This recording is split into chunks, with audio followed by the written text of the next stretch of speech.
వర్తమానం వార్తలకు స్వాగతం. నేను మీ భాష. ఈరోజు వార్తల్లోని ముఖ్యాంశాలు. భారతదేశం అమెరికా వస్తువులపై 100% టారిఫ్లు తొలగించేందుకు సిద్ధం. Donald Trump.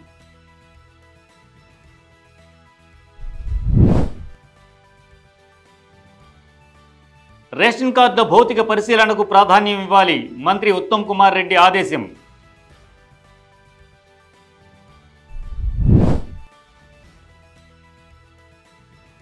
Rayadurg metro station సమీపంలో కారులో మంటలు.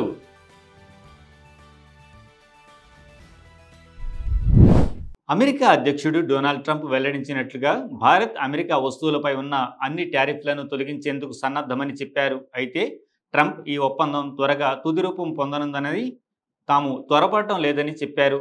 శుక్రవారం ఫ్యాక్స్ న్యూస్తో మాట్లాడుతూ ట్రంప్ భారతదేశం వ్యాపారానికి చాలా అడ్డంకులు పెట్టే దేశాల్లో ఒకటి. ఇప్పుడు వారు 100% టారిఫ్లు తీసేయడానికి సిద్ధమని చెప్పారు. అయితే ట్రంప్ మాట్లాడుతూ ఇది త్వరలో జరిగే విషయం, నేను ఇబ్బంది పడటం లేదు, అంతా మాతో ఒప్పందం చేసుకోవాలని కోరుకుంటున్నారు అని పేర్కొన్నారు. విదేశాంగ మంత్రి ఎస్ జయశంకర్ ఈ వ్యాఖ్యలపై స్పందిస్తూ భారతదేశం అమెరికా మధ్య వాణిజ్య చర్చలు కొనసాగుతున్నాయి. ఇవి క్లిష్టమైనవి మరియు ఇప్పటికీ తుది దశలో లేవు.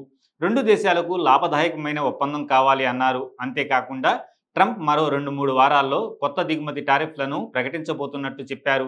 పాకిస్తాన్తో కూడా వాణిజ్య విస్తరణ అవకాశాలు ఉన్నాయని సూచించారు. చైనా వాణిజ్య యుద్ధాన్ని తగ్గించేందుకు చేసిన ప్రయత్నాలను కూడా ట్రంప్ ప్రశంసించారు. తాజా ఒప్పందంలో అమెరికా చైనా వస్తువులపై టారిఫ్ను 140% నుండి 30%కి తగ్గించింది. తెలంగాణలో ఉన్న అన్ని రేషన్ కార్డులను గడువు వ్యవధిలో భౌతికంగా పరిశీలించి అర్హులైన వారికి పంపిణీ జరిగేలా చర్యలు తీసుకోవాలని పౌర సరఫరాల శాఖ మంత్రి కెప్టెన్ ఉత్తమ్ కుమార్ రెడ్డి జిల్లా కలెక్టర్లను ఆదేశించారు. జూన్ నుండి ఆగస్టు 2025 త్రైమాసికానికి National Food Security Act NFSA కింద ముందస్తు ధాన్య లిఫ్టింగ్ మరియు పంపిణీపై శుక్రవారం నిర్వహించిన వీడియో కాన్ఫరెన్స్లో మంత్రి మాట్లాడారు.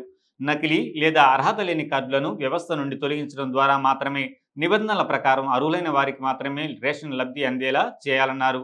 అధికారులు అవసరమైతే భౌతికంగా చెక్ చేయాలని, తప్పుడు కార్డులను వెంటనే డీయాక్టివేట్ చేయాలని స్పష్టంగా ఆదేశించారు. అయితే ఏ నిజమైన లబ్ధిదారుడికి అన్యాయం జరగకూడదని, మొత్తం ప్రక్రియ పారదర్శకంగా న్యాయంగా ఉండాలని హామీ ఇచ్చారు. ప్రస్తుతం రాష్ట్రంలో 9 లక్షలకు పైగా యాక్టివ్ రేషన్ కార్డులు ఉండగా వీటితో కలిపి 28,20,000 మందికి పైగా ప్రజలు NFSA కింద లబ్ధి పొందనున్నారు. వీటిలో కేవలం 1%కి పైగా కార్డులపై అనుమానాలు ఉన్నప్పటికీ ఇవి పెద్ద సంఖ్యలో లబ్ధిదారులను ప్రభావితం చేసే అవకాశం ఉండటంతో వీటిపై తక్షణమే చర్యలు తీసుకోవాల్సిన అవసరం ఉందన్నారు. ఇంతలో కేంద్ర ప్రభుత్వానికి చెందిన ఫుడ్ అండ్ పబ్లిక్ డిస్ట్రిబ్యూషన్ శాఖ DFPD 96,240 కార్డులను అనుమానితులుగా గుర్తించింది. వీటి పరిశీలన కోసం ప్రత్యేక వెరిఫికేషన్ డ్రైవ్ కొనసాగుతోందని అధికారులు మంత్రి దృష్టికి తీసుకువచ్చారు. ఈ అనుమానాస్పద కార్డుల్లో 1,62,000 మందికి పైగా లబ్ధిదారులు ఉన్నట్లు జాతీయ డేటాబేస్ విశ్లేషణ ద్వారా తేలిందని తెలిపారు.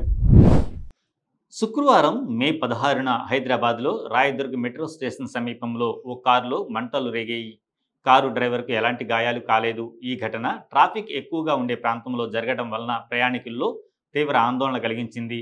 కారు ప్రయాణికులు పొగ రావడం గమనించి మంటలు తీవ్రంగా పెరిగే ముందే వెంటనే కారు నుంచి బయటకు పరుగు తీశారు. సంభవించిన ప్రమాదంలో ఎవరికి గాయాలైనట్లు సమాచారం లేదు. అందరూ సురక్షితంగా బయటపడ్డారు. అక్కడికి చేరుకున్న వాహనదారులు ఫైర్ కంట్రోల్ రూమ్కు సమాచారం అందించారు. అగ్నిమాపక దళం సంఘటనా స్థలానికి వెంటనే చేరింది. స్థానంలో ఉన్న ట్రాఫిక్ పోలీసులు సహకరించి మంటలను అదుపులోకి తీసుకునే ప్రయత్నాలు ప్రారంభించారు.